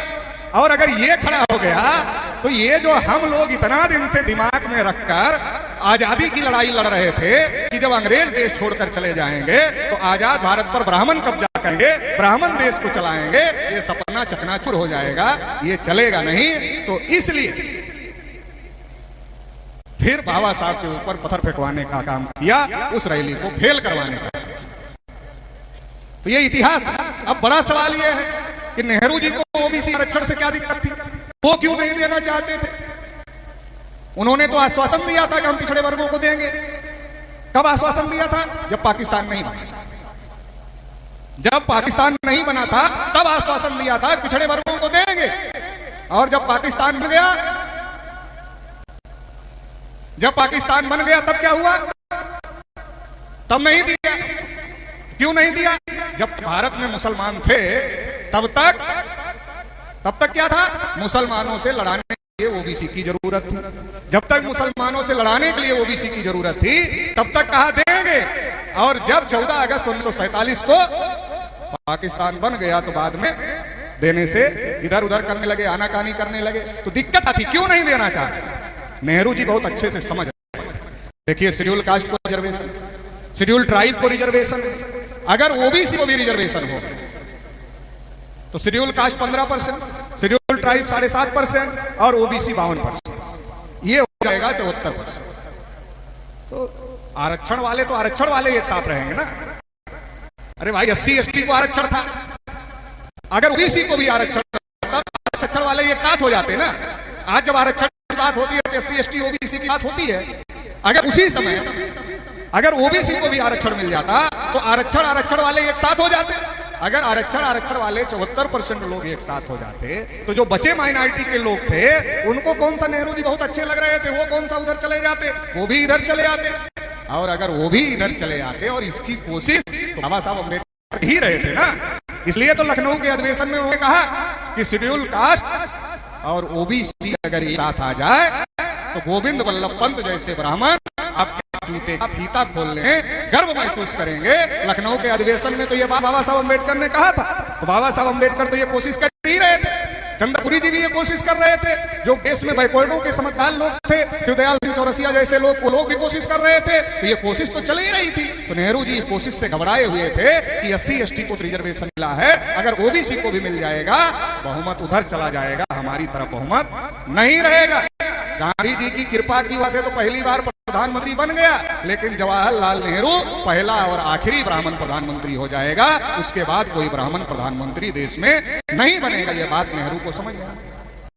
और इसलिए जाति जनगणना भी नेहरू नहीं करना चाहते, क्योंकि नेहरू को अनुभव था, क्योंकि अंग्रेज तो करते ही थे। अगर नेहरू करते तो ये परंपरा चली थी, तो हमको लड़ाई नहीं लड़नी पड़ती। अंग्रेज जब तक थे तो उन्होंने तो जाति जनगणना किया। अंग्रेजों के जाने के बाद नेहरू ने इसको बंद किया। अगर नेहरू नहीं बंद करते तो ये तो चली जाती है, लड़ाई लड़ने की जरूरत नहीं होती। तो नेहरू ने क्यों बंद किया? नेहरू ने इसलिए बंद किया कि नेहरू को कड़वा अनुभव हो गया।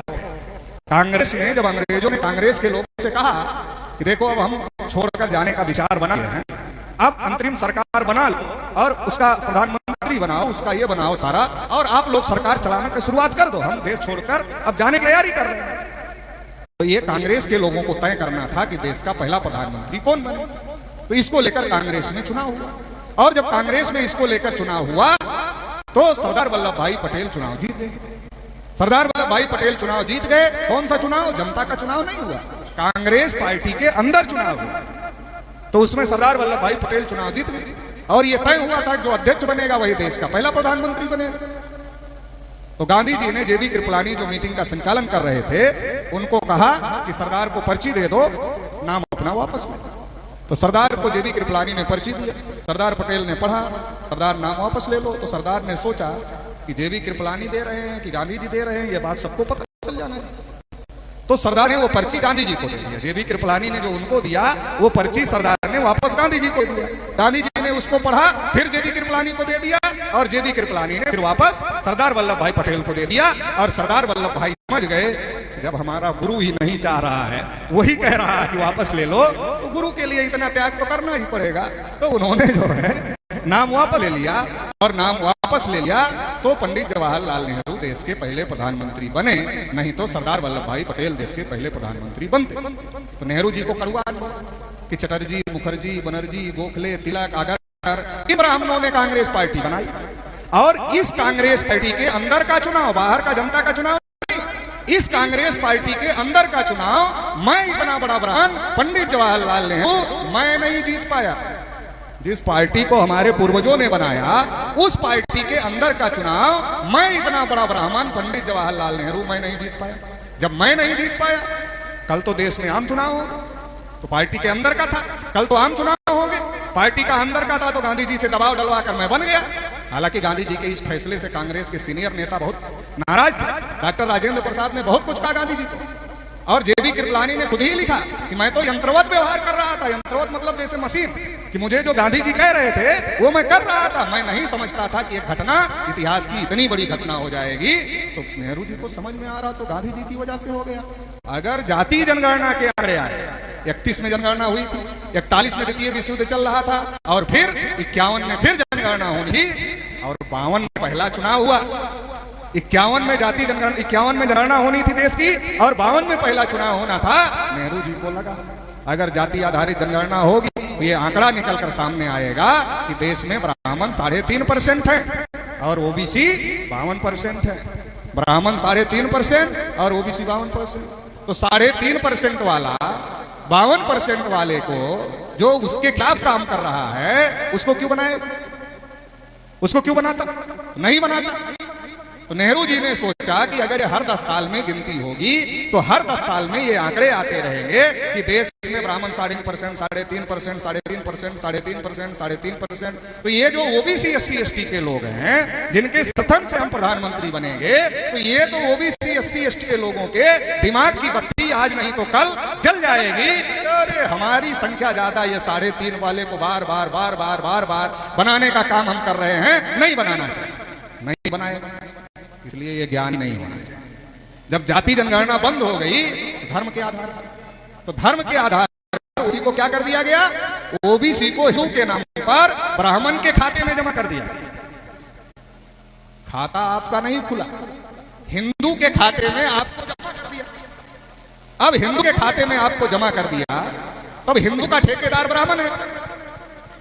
खाता से निकालने का अधिकार उसको है, डालने का अधिकार सबको है, मगर निकालने का अधिकार किसको है? ब्राह्मण को है। तो उसके नाम पर अगर कुछ फायदा होगा तो आपको मिलेगा? आपको नहीं मिलेगा, उसको मिलेगा। अगर आपकी ओबीसी के नाम पर गिनती होती तो ओबीसी के नाम पर आपको हक अधिकार मिलते, लेकिन ओबीसी के नाम पर गिनती ना होने से ओबीसी के नाम पर आपको हक अधिकार नहीं मिल रहे हैं। तो इसलिए नेहरू जी ने रोक दिया। नेहरू जी ने रोक दिया तो 51 में नेहरू जी ने रोका, 61 में फिर नेहरू जी ने रोका, 71 में इंदिरा जी ने रोका, और 81 में फिर इंदिरा जी ने रोका, और 91 में नरसिम्हा राव ने रोका। ये सारे ब्राह्मण थे, नेहरू जी ने 2 बार रोका। 51 और 61 में उसी की गिनती, 71 और 21 में इंदिरा जी ने रोका जो उनकी ही बेटी थी। 91 नरसिम्हा राव जो कि तेलंगाना के दक्षिण भारत के ब्राह्मण थे, वो देश के प्रधानमंत्री थे, और उन्होंने रोक दिया। इसका मतलब जो बात नेहरू को समझ में आती थी उतना ही वो बात इंदिरा को समझ में आती थी, और उतना ही वो बात नरसिम्हा राव को भी समझ में आती थी। 2001 में फिर जनगणना का समय आया। उस समय थोड़ा परिवर्तन हो गया था। उस समय देश के प्रधानमंत्री अटल बिहारी वाजपेयी जी थे, जाति के ब्राह्मण थे, लेकिन पार्टी भारतीय जनता पार्टी थी, पार्टी कांग्रेस नहीं थी।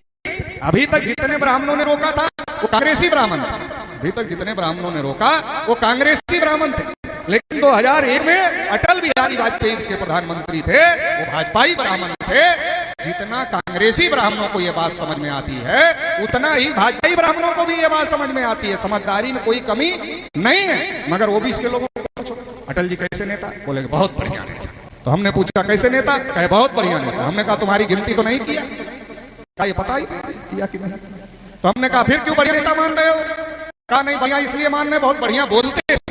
तो हमने कहा कोई बहुत बढ़िया बोलता हो और हम लोगों के खिलाफ काम करता हो तो बढ़िया बोलकर खराब काम करने वाली बढ़िया आदमी माना जाता है? अरे समाज में तो सिर्फ आदमी माना जाता है। जो खराब बोलकर खराब करता है उसको घटिया नहीं माना जाता। जो बढ़िया बोलकर खराब काम करता है उसको घटिया आदमी समाज में माना जाता है। हमारे कर्मचारी लोग पुरानी पेंशन की लड़ाई लड़ते और अटल जी के बढ़िया नेता भी बताते, दोनों एक साथ करते हैं। तो हमने कहा जब बढ़िया थे तो बढ़िया काम किया, पेंशन बंद कर दिया, अब काहे के लिए लड़ रहे हो? तो बढ़िया थे तो बढ़िया काम कर दिया।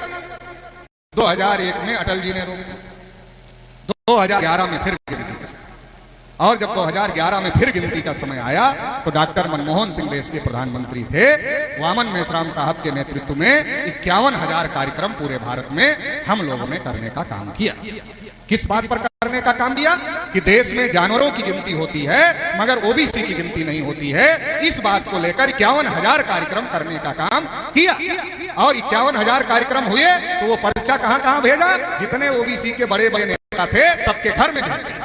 और जब ओबीसी के बड़े बड़े नेताओं के घर में वो पर्चा पहुंच गया तो बड़े बड़े नेताओं ने पढ़ा, अरे ये भारत मुक्ति मोर्चा वाले कोई अभियान चला रहे हैं, ये वामसेप वाले कोई अभियान चला रहे हैं कि देश में जानवरों की गिनती होती मगर ओबीसी की नहीं होती। वो पार्लियामेंट में गए, ओबीसी SC ST के नेता पार्लियामेंट में गए। ज्यादा लंबा समय नहीं है, आप लोगों को याद होगा 2010 में। और जब वो पार्लियामेंट में गए तो क्या कहा? जानवरों की गिनती करते हो, हमारी नहीं करते। बड़े बड़े नेता यही बोले जो हम लोगों ने अपने पंपलेट में छापा था कि देश में जानवरों की गिनती होती है मगर ओबीसी की गिनती नहीं होती है। वो बात पार्लियामेंट में उठ गई कि जानवरों की गिनती होती है मगर ओबीसी की नहीं होती, और पार्लियामेंट बंद कर दिया। पार्लियामेंट बंद हो गई। डॉक्टर मनमोहन सिंह देश के प्रधानमंत्री थे, सामने आए और कहने लगे कि हम करें। लोग खुश हो गए, लोग हम लोगों के लिए फोन करने लगे, बधाई देने लगे, अरे आपका संघर्ष कामयाब हो गया, सरकार तैयार हो गई। हम लोगों ने कहा कुछ गड़बड़ लग रहा है, कुछ गड़बड़ी हो सकती है, इतना जल्दी जब तक हो ना जाए हम लोग खुश होने वाले हैं नहीं। फिर क्या हुआ? कांग्रेस वालों ने मनमोहन सिंह को कहा होगा, अरे नेहरू जी को, इंदिरा जी को, नरसिम्हा राव को, अटल जी को, इनको बुद्धि नहीं थी, आपको ही ज्यादा हो गई है जो जनगणना कराने के लिए तैयार हो गए हो। क्या होगा इससे पता है? अब चुप रहो, अब मत बोल। मनमोहन सिंह वैसे ही मौन रहते थे, चुप रहते तो बोलते ही नहीं थे। अब वो तो संसद में हंगामा हो गया इसलिए बोल दिए, नहीं तो बोलते ही नहीं थे। कांग्रेस के ब्राह्मणों ने चुप करा दिया। और प्रणब मुखर्जी जो कि बंगाली ब्राह्मण थे उनको कहा कि ये फैसला करेंगे कि जनगणना के बारे में क्या होगा, जनगणना के बारे में क्या होगा, क्या नहीं होगा, उसके बारे में फैसला प्रणब मुखर्जी करेंगे। और फिर प्रणब मुखर्जी ने फैसला किया। क्या फैसला किया? जनगणना नहीं हुई। राहुल गांधी भाषण करते हमारी सरकार ने कर, आंकड़े नहीं, झूठ बोलते राहुल गांधी झूठ बोलते, जनगणना नहीं हुई। फिर क्या हुआ? मूर्ख बनाने के लिए सोशियो इकोनॉमिक सर्वे किया और जिसकी रिपोर्ट आज तक पब्लिश नहीं हुई। अगर जनगणना होती तो 11 की जनगणना की रिपोर्ट पब्लिश है। अगर जनगणना में हमारी जनगणना हुई होती, उसमें ओबीसी का कॉलम बना होता तो 2011 की जनगणना की रिपोर्ट पब्लिश की गई है, वो पब्लिश है, सबके सामने। लेकिन जनगणना नहीं हुई, अलग से सर्वे करने की नौटंकी किया और उसकी रिपोर्ट पब्लिश नहीं किया, मतलब ओबीसी के साथ धोखा किया। अब ये धोखा हो रहा था तो इसको दबाना भी तो था। अगर ये धोखा ओबीसी के लोग समझ जाते तो फिर से बवाल खड़ा हो जाता। तो दबाने के लिए क्या किया? अन्ना हजारे को उठाया, बाबा रामदेव को उठाया और दोनों को लाकर दिल्ली के रामलीला मैदान में रखने का काम किया। दोनों आ गए और फिर कहा देश में भ्रष्टाचार बहुत बढ़ गया, जन लोकपाल आना चाहिए। अब जितने भाजपा कांग्रेस वाले नेता थे वो तिरंगा झंडा लेकर हर गली मोहल्ले में मोटरसाइकिल साइकिल पर लगाकर नाचना शुरू किया। और जिसको नया नया नेता बनने की शौक थी वो तो और आगे निकल गए, चलो यही मौका है भ्रष्टाचार के विरोध में अन्ना हजारे का समर्थन कर दो। सारे स्कूलों से रैलियां निकलना शुरू हो गई, भ्रष्टाचार मिटाना है, जन लोकपाल लाना है, अन्ना हजारे को बचाना है। तो लोग अपना मुद्दा भूल गए और अन्ना हजारे के मुद्दे में फंस गए। 1 सितंबर 2011 को दिल्ली के रामलीला मैदान में हम लोगों ने भारत मुक्ति मोर्चा के बैनर तले मोहम्मद मेश्राम साहब के नेतृत्व में 5 लाख लोगों की रैली बुलाई थी।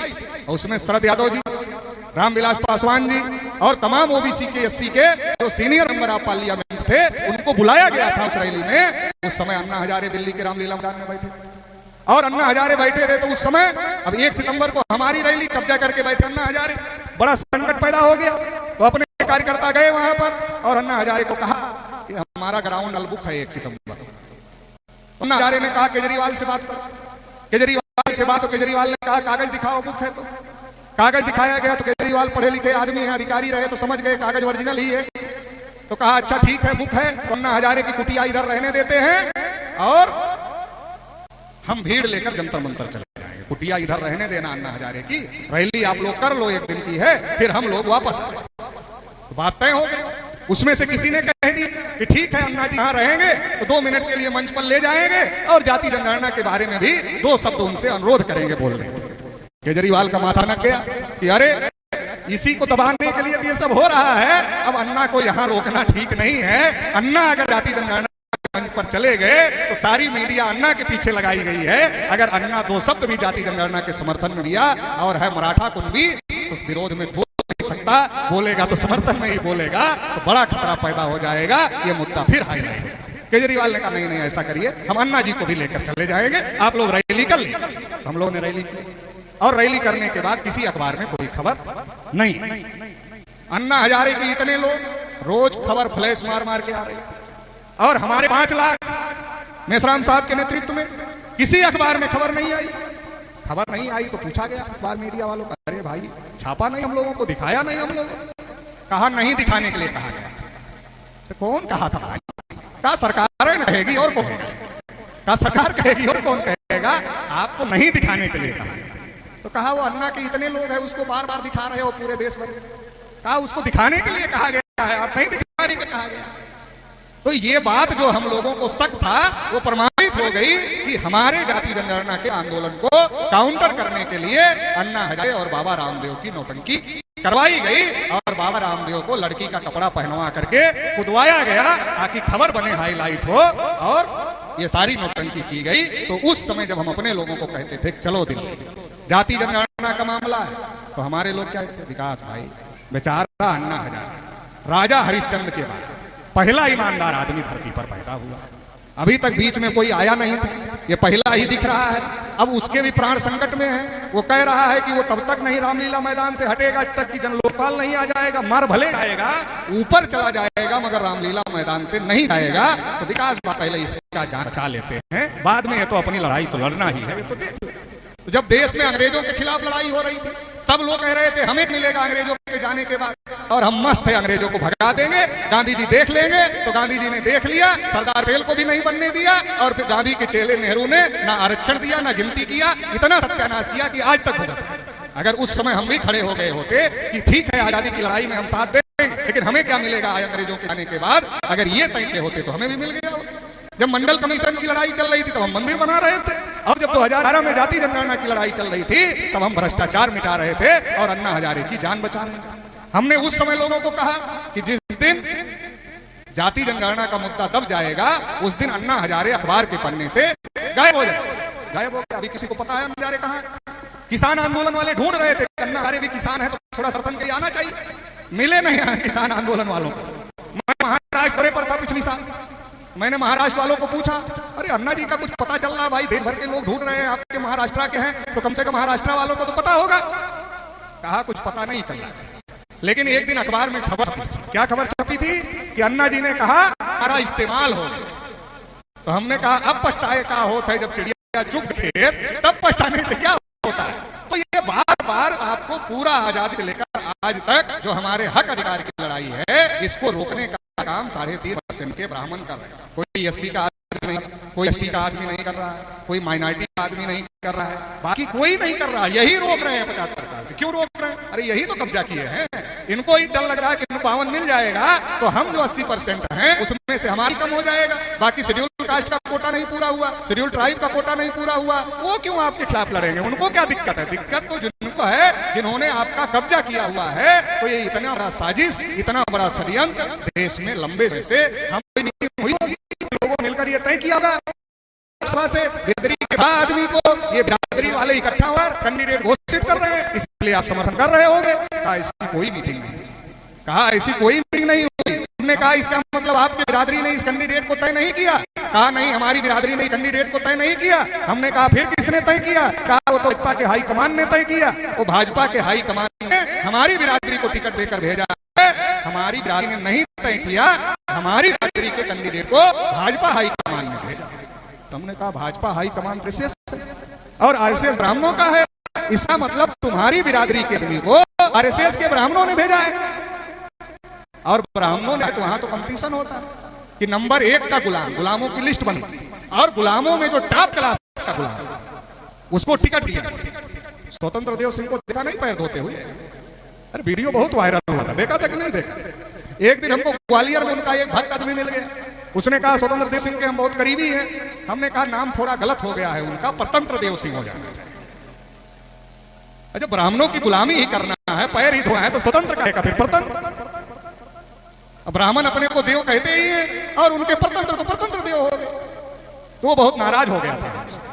लेकिन फिर एक दिन हमारे कार्यक्रम में आया तो कहा नहीं आप ठीक कह रहे हैं। उसको भी कोई झटका लगा होगा, किसी काम के लिए गया होगा, नहीं हुआ होगा तो उसको समझ में आया होगा पटेल जी ठीक ही कह रहे थे, ये स्वतंत्र नहीं लग रहा है परतंत्र ही है, ऐसा लगा होगा। इसलिए फिर दोबारा आया तो कहा आप ठीक ही कह रहे हैं। तो इस प्रकार से गुलामों की लिस्ट बनती है और गुलामों में जो टॉप क्लास का गुलाम होता है उसको टिक दिया जाता है। आप उसको बिरादरी का नेता मानते हैं। टॉप क्लास का गुलाम है ब्राह्मणों को, उसको आप बिरादरी का नेता मानते हैं। और वो जानता है बिरादरी की भावनाएं हैं, अगर कहेंगे कि हमारी बिरादरी के हैं तो बिरादरी वोट देंगे। वोट लेना है, फिर संसद में एक भी दिन बिरादरी के बारे में नहीं बोले, केवल वोट लेना है। तो जितने बिरादरी के नाम पर वोट मांग कर जाते हैं बोलते हैं, सुना किसी को? अरे बोलने देंगे तब ना बोलेंगे। बोलना है नहीं बोलना है ये अधिकार सांसद के पास नहीं, पार्टी हाईकमान के पास। ये भी बहुत लोगों को नहीं पता। बोलना है नहीं बोलना है ये अधिकार सांसद विधायक के पास नहीं है, पार्टी हाईकमान के पास। कौन सी लाइन पर बोलना है ये भी अधिकार पार्टी हाईकमान के पास में है, सांसद विधायक के पास नहीं है। अगर पार्टी हाईकमान हमारे बिरादरी के आदमी को दे रहा है तो ये जान लो कि उसका जो नंबर 1 का टॉप क्लास का गुलाम आदमी होगा उसको ही दे रहा है। बचा खुचा अगर थोड़ा हिलने डुलने वाला भी होगा तो ऐसा कानून पार्लियामेंट में बन गया है कि पार्टी हाईकमान जो कहेगा वही बोलना है, तो कानून बनाकर भी गुलाम बना दे। देखो 80 को बाबा साहब ने कहा पूना पैक्ट की वजह से ये दलाल हो गए, बड़ुए हो गए, कुत्ते हो गए। ऐसा बहुत दिन तक मेसराम साहब ने समझाया पूना पैक्ट आंदोलन में, ये हो गए SC ST के जो रिजर्व सीट से जा रहे हैं, बाबा साहब ने लिख दिया ये जो कुत्ते हैं, एक तलवे चाटने वाले होते हैं, एक दुम हिलाने वाले होते हैं, वो सारा लिख दिया बाबा साहब। तो ये दुम हिलाने वाले और तलवे चाटने वाले हैं, भूखने और काटने वाले नहीं। तो SC ST के बारे में OBC के बड़े पैमाने पर लोग जीत कर जाने लगे बिना रिजर्व सीट के, तो इनको भी तो कंट्रोल करना था। अब इनको कंट्रोल करने के लिए पार्टी में व्हीप का सिस्टम। अभी आज चुनाव हुआ स्पीकर का, सभी पार्टियों ने व्हीप जारी किया। कोई भी सदस्य अपनी मर्जी से दूसरे को वोट नहीं दे सकता। व्हीप जारी किया, कानून बनाकर गुलाम बना लिया। आप उसमें खोज रहे हो हमारी बिरादरी, क्या मूर्खता है। मूर्खता की है, पहले से ही गुलाम आदमी है उसमें आप बिरादरी खोज रहे हो। बिरादरी के गुलाम को सपोर्ट कर रहे हो ताकि आपकी गुलामी जाकर वो और मजबूत कर। तो एक तो ये बहुत बड़ी दिक्कत है। दूसरी क्या दिक्कत है, हर जाति में एक नेता हर पार्टी भेजती है। क्या करती है, उसके साथ 4-6-10 गाड़ी भेजती है, थोड़ा पुलिस फोर्स भेजती है। क्यों? बिरादरी में लगे कि बड़का नेता है। और जब बिरादरी में पहुंचेगा, गाड़ी घोड़ा सिक्योरिटी के साथ पहुंचेगा तो लगेगा कि बड़का नेता है। और जब बड़का नेता है ये पता चलेगा तब वो बोलेगा छाती ठोक, हमारी पार्टी को, अपनी बिरादरी को फला पार्टी ने सम्मान दिया है, हमें ये बनाया है वो बनाया है। एक एक वोट बिरादरी के सम्मान के लिए फला निशान पर देना चाहिए, फला बिरादरी वाले खुश, हाँ बहुत बड़ा नेता बना, देना चाहिए। एक आदमी को राज्यसभा भेजा, एक आदमी को मिनिस्टर बनाया और सारी बिरादरी का वोट बटोर लिया और सबका सत्यानाश कर दिया। सस्ता सौदा है, महंगा सौदा। तो सस्ता सौदा क्यों हो रहा है? हमारा समाज नहीं समझ पा रहा, इसलिए तो सस्ता सौदा हो रहा है। तो ये जाति का नशा। अच्छा, जाति के नाम पर कोई अधिकार है? चलो जाति की लड़ाई लड़ो, तो संविधान में कोई अधिकार है जाति के नाम पर? जाति के नाम पर कोई अधिकार नहीं है। OBC SC ST के नाम पर अधिकार है, जाति के नाम पर अधिकार नहीं। अगर जाति की लड़ाई लड़ेंगे तो कोई अधिकार नहीं मिलेगा, OBC SC ST की लड़ाई लड़ेंगे तब अधिकार मिलेगा। तो ये बात समाज में स्थापित करना होगा। जो जाति है उसको वर्ग में बाबा साहब अम्बेडकर ने SC ST OBC में बना दिया, और जब बना दिया तो ये वर्ग मान करके अगर हम लड़ाई लड़ेंगे तो हमें हमारा हक अधिकार मिलेगा। दूसरा, धर्म का नशा। अच्छा, धर्म के नाम पर लड़ाई लड़ लोगे तो धर्म के नाम पर संविधान में कोई अधिकार है? कोई अधिकार नहीं। और अगर धर्म के नाम पर अधिकार हो भी जाए तो आपको मिलेगा, आपके लिए बचेगा? अरे जो धर्म का ठेकेदार है वो पहले ले लेगा, आपको कहां से मिलेगा? उदाहरण के तौर पर बता देता, जब 16 नवंबर 1992 को मंडल कमीशन का फैसला आया तो 52% OBC को 27% आरक्षण मिला और 27% में क्रीमी लेयर लगा दिया। मंडल कमीशन की केवल एक सिफारिश लागू हुई, मतलब धोखा हो गया। अन्याय हो गया। अगर ओबीसी इसकी लड़ाई लड़ता तो दिल्ली घेरता, मगर ब्राह्मणों ने कहा चलो अयोध्या मंदिर बनाना है, तो जिसको दिल्ली जाना था वो अयोध्या गया, और अयोध्या गया तो बाबरी मस्जिद गिरा दिया। बाबरी मस्जिद गिरा दिया, करोड़ों नौकरियां चली गई। चलो कुर्बानी दे दी। किस बात के लिए कुर्बानी दे दी? अरे मंदिर बनाना है तो कुर्बानी दे दी। अपनी करोड़ों नौकरियों की कुर्बानी मंदिर बनाने के लिए दे दी। मंदिर बन गया, पता चला छत टपक रही है। अभी छत टपक रही, पुजारी बेचारा बड़ा मायूस बोल रहा था कि जल्दी इसका बंदोबस्त करो, सब पानी भर जा रहा है और दर्शन बंद करना पड़ेगा, बड़ी दिक्कत हो गई है। और जो अयोध्या के रेलवे स्टेशन है उसकी बाउंड्री भी टूट गई है। तो राम नाम पर लूट है, जो लूट सके तो लूट चल रही है, तो वो तो अलग मुद्दा है। जो लूट चल रही है उस लूट में भी ओबीसी का हिस्सा नहीं लगा, तो लूट का तो छोड़ो, वो तो अलग मुद्दा है। जब राम मंदिर की लड़ाई हम लोग लड़े तो राम मंदिर का ट्रस्ट बना, तो ट्रस्ट में हम लोगों को भी हिस्सा लगना चाहिए था, हम लोगों को भी रखना चाहिए था। रखा।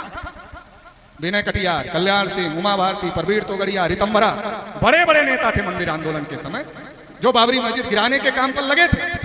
आज एक भी बोलते हैं, सब चुप। किसी को रखा? एक को नहीं रखा। बोलेंगे कैसे? सुप्रीम कोर्ट ने कहा कि मस्जिद गिराना गलत था, मंदिर वहीं बने। क्या कहा सुप्रीम कोर्ट ने?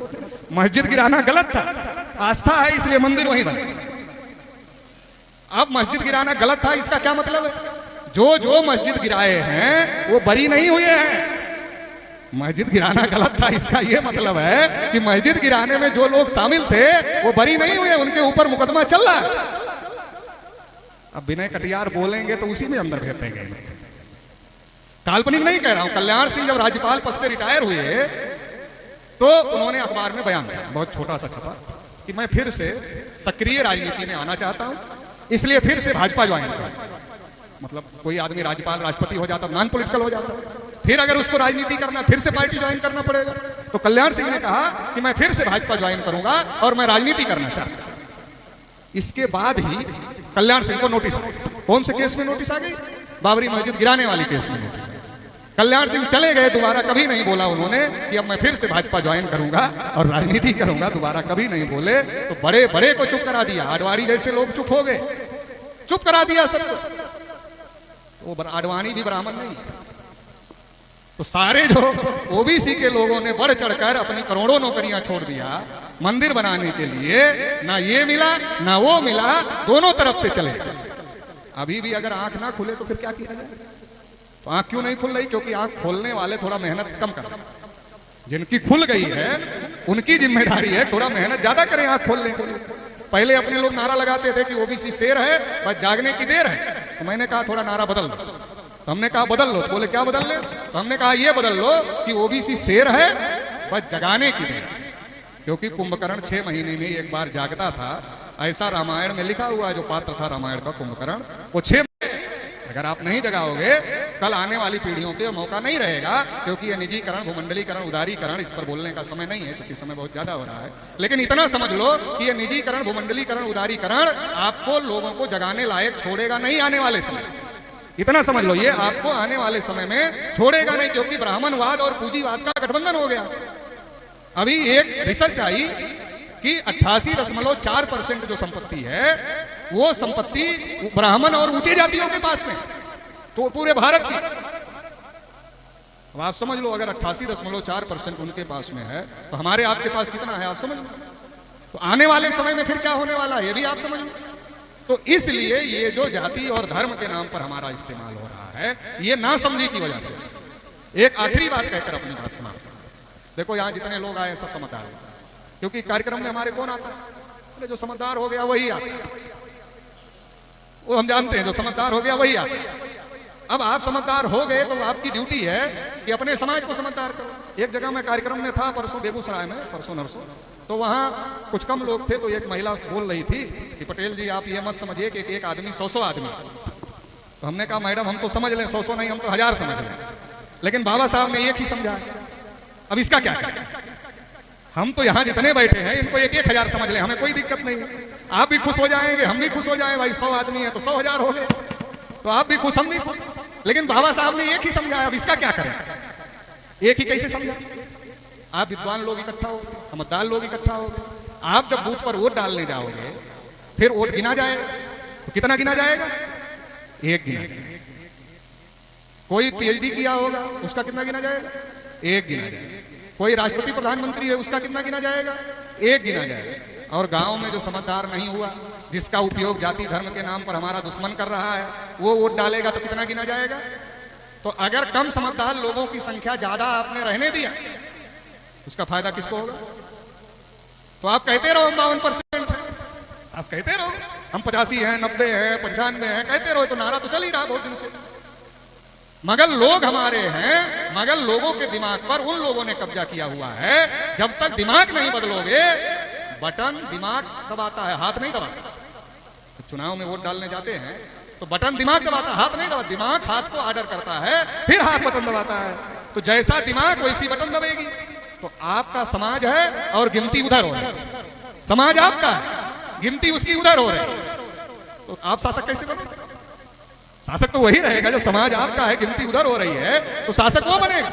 इसलिए जितना जल्दी हो सके अपने समाज को जागृत करो, क्योंकि बाबा साहब ने समझदार को 1000 नहीं समझा है, समझदार को एक ही समझा है। और जो नहीं समझदार है उसको भी एक ही समझा है, उसको भी ज्यादा नहीं समझा है, कम नहीं समझा है। तो जो समझदार नहीं है हमारे समाज का व्यक्ति, उसकी गलती नहीं है। हम समझदार हैं, हम नहीं समझा पा रहे हैं, हमारी गलती है। अगर ये मान के काम होगा तब काम होगा।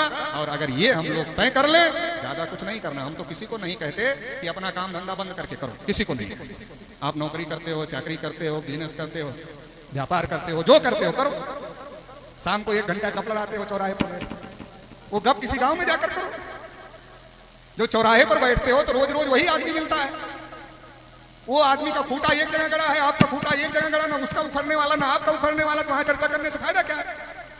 अरे गांव में जाओ, 10 आदमी को बिठाओ, किसी दरवाजे पर जाओ, उसको बात समझाओ, वो समझ जाए, उसको संगठन में जोड़ लो, मेंबर बना लो, पदाधिकारी बना लो, एक आदमी आपका साथी बढ़ जाएगा। प्लान बना लो, बूथ की लिस्ट निकाल लो, हर विधानसभा की एक बूथ पर बैठ के काम करो। अगर इस प्रकार से काम किया जाए तो ये काम हो सकता है। देश में 15 लाख बूथ हैं, 15 लाख से ज्यादा है लोकसभा चुनाव। अगर 10-10 आदमी तैयार हो जाए तो 15 करोड़ हो जाए। और 15 करोड़ हो जाएंगे तो दिल्ली बुलाने की जरूरत नहीं पड़ेगी। फिर ये कहा जाएगा कि भैया अपने गांव से 10 आदमी और तैयार कर लो और अपने गांव के सामने वाले रोड पर बैठ जाओ चुपचाप, कहीं मत जाना, कहीं दिल्ली मुंबई कहीं जाने की जरूरत नहीं। 15 लाख बूथ से अपने गांव, जो तुम्हारे गांव के सामने वाली रोड है उसी पर बैठ जाओ, पूरा भारत बंद हो जाएगा। कोई संभाल नहीं पाएगा, कोई प्रशासन संभाल नहीं पाएगा। तो जो बाबा साहब अम्बेडकर ने कहा था कि इस देश में हमको शासक बनना है, वो शासन करने लायक तीसरी ताकत एक कांग्रेस ब्राह्मणों की है, एक बीजेपी ब्राह्मणों की है। और कांग्रेस और बीजेपी के नीचे हमारे लोग लटके हुए हैं। तो लटके ही है, जो लटका खुद ही है वो आपका क्या करेगा? वो तो खुद ही लटका है। अभी बिहार में आरक्षण खत्म हो गया, नीतीश कुमार की बैसाखी पर सरकार है। अरे हमने कहा कि भाई 9वीं अनुसूची में जैसे तमिलनाडु का आरक्षण पड़ गया, वैसे बिहार वाला डरवा दो, खत्म मामला आपकी बैसाखी पर सरकार। अभी तक कुछ पहल नहीं हुई। इसलिए कह रहे हैं जो लटके हैं वो तो लटके ही है, वो कितना कर सकते हैं, उनकी लिमिट है करने की। इसलिए देशव्यापी विकल्प खड़ा करना होगा। तो देशव्यापी विकल्प खड़ा किया जा सकता है अगर इस तरीके से अभियान चला काम किया जाए। आखिरी बात है कर अपनी बात सुना। देखो वो लोग कह रहे हैं देश को महाशक्ति बनाएंगे, विश्व गुरु बनाएंगे। वो कौन से शब्द हमको अच्छा लगता है उन शब्दों को पढ़ते हैं, उन शब्दों को बोलते हैं और उन शब्दों को बोल करके हमारा समर्थन लेना चाहते हैं। लेकिन वो ना विश्व गुरु बनाने वाले हैं, ना अखंड भारत बनाने वाले हैं, ना महाशक्ति बनाने वाले हैं। हाँ, वो ब्राह्मणों के हाथ में और पूंजीपतियों के हाथ में देश की पूरी प्रॉपर्टी देने वाले हैं। आपके गांव में भी कितनी सरकारी जमीन है वो आइडेंटिफाई कर ली गई, वो भी कंपनियों को दी जा रही। चिंता मत करो, कंपनियां गांव तक पहुंचने वाली हैं। ये बहुत बड़ा विषय है, निजीकरण, भूमंडलीकरण, उदारीकरण। अभी समय नहीं है उस पर बात करने का। ये बहुत बड़ा और बहुत आज के तारीख में बहुत जरूरी विषय, क्योंकि आप लड़ रहे हो सरकारी नौकरी के लिए, वो सब बेच दे रहे हैं। ना रहेगा बांस, ना बजेगी बांसुरी, ना रहेगा सरकारी विभाग, ना रहेगी सरकारी नौकरी, ना मिलेगा आरक्षण। फिर राहुल भी भाषण करेंगे आरक्षण 200 साल तक नहीं, हमेशा रहेगा। भागवत भी भाषण करेंगे आरक्षण हमेशा रहना चाहिए। एक कहेगा हम इतना % देंगे, दूसरा कहेगा हम इतना % देंगे, आप भी खुश हो जाओगे। अरे दे तो रहा है आरक्षण, अब क्या है, अब तो यही ठीक। जैसे राहुल ने 4 बार बोल दिया, हमारे लोग खुश हो गए कि अरे अब तो यही सब करना है। एक अधिकारी ने कहा अब तो राहुल बोल रहे हैं, अब आप लोगों को क्या करने की जरूरत। तो हमने कहा कि राहुल तो ये भी बोले कि हमने नीतीश कुमार से जनगणना करवा दिया। और जहां उनकी सरकार है जिस राज्य में, वहां करवाया नहीं। और नीतीश कुमार का क्रेडिट खुद ले रहे हैं और तेजस्वी यादव का। और जहां कांग्रेस की सरकार है जिस राज्य में, वहां करवाया नहीं। अरे पहले अपने राज्य में करवा लेते, बाद में ये कहते कि नीतीश कुमार को कह के करवा दिया, तो थोड़ा लोग यकीन भी कर लेते। अब ऐसे कैसे करेंगे? तो ये करने वाले नहीं। देखिए, बाबा साहब अम्बेडकर ने जब संविधान सौंपा तो कहा कि संविधान कितना भी अच्छा हो, अगर उसको लागू करने वाले लोग अच्छे नहीं होंगे तो संविधान अच्छा साबित नहीं। इसका मतलब क्या है? गाड़ी कितनी भी बढ़िया हो, 50 लाख 1 करोड़ की खरीद लो, ड्राइवर अगर घटिया है तो गाड़ी अच्छा नहीं चलेगी। तो दोष गाड़ी का नहीं है, दोष ड्राइवर का है, दोष संविधान का नहीं है, दोष संविधान चलाने वालों का। बाबा साहब ने कहा चलाने वाले जैसे होंगे वैसा होगा। तो चलाने वालों को नियुक्त करने का काम किसको दिया? हम लोगों को। हम लोगों के वोट से नियुक्त होता है ना कौन चलाए। तो चलाने वालों को नियुक्त करने का काम हम लोगों को दिया, लेकिन हम अपने लोगों का दिमाग ठीक नहीं कर पा रहे। ईवीएम की लड़ाई मेश्राम साहब के नेतृत्व में हम लोग लंबे समय से लड़ रहे हैं। लेकिन मैं ये भी कहता हूं कि ईवीएम तो ठीक करना ही करना है। ईवीएम के साथ साथ हमारे लोगों का दिमाग खराब है, वो भी ठीक करना है। अगर ईवीएम ठीक हो गई और दिमाग खराब ही रहा तो फिर फायदा नहीं होगा। ईवीएम भी ठीक करना है और दिमाग भी ठीक करना है, ये दोनों काम करना है। तो बाबा साहब ने कहा चलाने का अधिकार हमको दे दिया। 77 साल से कौन चला? अगर हम आपसे पूछे कि एक भी शेड्यूल कास्ट की पार्टी सेंट्रल गवर्नमेंट चलाई क्या 77 साल में? नहीं चलाई। एक भी शेड्यूल ट्राइब की पार्टी चलाई? नहीं चलाई। एक भी ओबीसी की पार्टी 5 साल के लिए सेंट्रल गवर्नमेंट चलाई? नहीं चलाई। एक भी माइनॉरिटी की पार्टी चलाई? नहीं चलाई। एक भी क्षत्रिय की पार्टी चलाई? नहीं चलाई। एक भी वैश्य की पार्टी सेंट्रल गवर्नमेंट चलाई? नहीं चलाई। फिर कौन चला? 96% लोग नहीं चला रहे 77 साल में सरकार, केवल 3.5% लोग चला रहे। और एक 10 जूता मारता है तो हम चिल्लाते हैं तो दूसरे के पास भागते, तो दूसरा उसके कान में कहता है तुम्हारी काबिलियत की वजह से तुम्हारे पास नहीं जा रहे, हमने 10 जूता मारा है इसलिए तुम्हारे पास जा रहे। तो तुम आ गए हो, क्यों आ गए? तुम्हारी वजह से नहीं आ गए, हमारी वजह से आ गए। इसलिए एक बात का ध्यान रखना, अगला नंबर हमारा भी होना चाहिए। तो हमको क्यों लाएंगे? तुम 10 का 8 मत करना, 5 बढ़ा देना।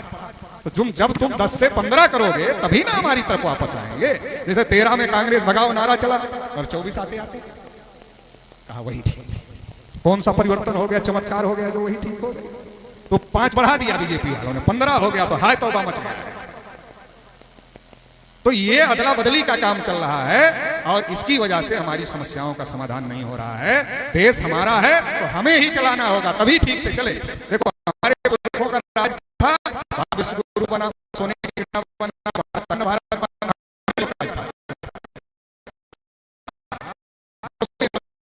भारत में कटोरा लेकर खड़े।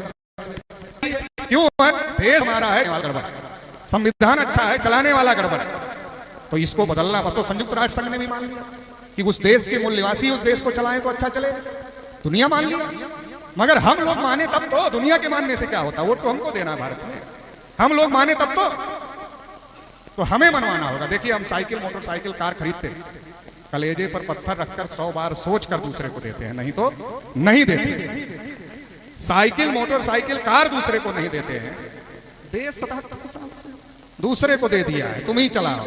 तो इसलिए हमारा भी बेड़ा गर्क हो रहा है, देश भी बेचा जा रहा है, देश भी पूंजीपतियों को दिया जा रहा है और हमें लालीपाप दिया जा रहा है, महाशक्ति बनाएंगे, ये करेंगे, वो करेंगे। बेवकूफ बनाने का काम हमको किया जा रहा है। तो हमें अपने समाज को सतर्क करना होगा। और देश में अभी वाम से भारत मुक्ति मोर्चा, राष्ट्रीय पिछड़ा वर्ग मोर्चा, बहुजन क्रांति मोर्चा, ऐसे जो तमाम संगठन काम कर रहे हैं, तो बहुत बड़ा आंदोलन देश में निर्माण हो गया। अभी इस आंदोलन को जन आंदोलन में हम लोगों को कन्वर्ट करना है और इस आंदोलन को जन आंदोलन में कन्वर्ट करके इस देश की सत्ता और व्यवस्था हम लोगों को अपने हाथ में लेनी है। तब भारत फिर से विश्वगुरु बनेगा, फिर से सोने की चिड़िया बनेगा और अखंड भारत भी बनेगा, क्योंकि ईमानदारी हमारे पास। हमारे बाबा बाबा जब फसल बेचते उसको, तो ये है ईमानदारी। ये ईमानदारी मूल निवासियों में है, उनके पास नहीं है, वो तो आपका हड़प लेंगे। तो जो ईमानदार नहीं है वो देश ठीक से नहीं चला सकता है। इसलिए ये देश, हम ही लोग इस देश के असल मूल निवासी ही चला सकते हैं। इसके लिए हम लोगों को तैयारी करनी होगी। गांव-गांव में संगठन बनाने का काम आप लोग करेंगे। राष्ट्रीय पिछड़ा वर्ग मोर्चा की शाखाएं, जिले में 11 लोगों की यूनिट, तहसील में 11 लोगों की यूनिट, ब्लॉक में 11 लोगों की यूनिट, न्याय पंचायत में 11 लोगों की यूनिट, ग्राम पंचायत में 11 लोगों की यूनिट और बूथ पर 11 लोगों की यूनिट। हर जिले से, जितने जिले से आप लोग आए हैं, आप लोगों को यह काम करना है। अगर ये काम आप करते हैं तो जो आजाद भारत में अभी तक नहीं हुआ वो हो जाएगा। देश में ओबीसी का मजबूत संगठन राष्ट्रीय पिछड़ा वर्ग मोर्चा खड़ा हो जाएगा और जब ओबीसी ही 52% खड़ा हो जाएगा तो एससी एसटी तो पहले से ही थोड़ा जागरूक है, वो तो आपकी मदद करने के लिए तैयार ही है, मदद कर ही रहे हैं। तो एससी एसटी ओबीसी माइनॉरिटी ये स्वाभाविक दोस्त है, क्योंकि इनकी समस्याएं एक है। ब्राह्मण स्वाभाविक दोस्त नहीं है। जो आपकी 10 बीघा जमीन कब्जा किया हो उससे दोस्ती कर लोगे तो वापस थोड़ा ही कर देगा। जो आपके हक अधिकार पर कब्जा किया है उससे दोस्ती कर लोगे वापस नहीं करेगा। ये जो एससी एसटी ओबीसी माइनॉरिटी के लोग हैं ये सब अधिकार वंचित हैं, तो इनकी स्वाभाविक दोस्ती हो सकती है। और अगर ये दोस्ती होगी तो जिसकी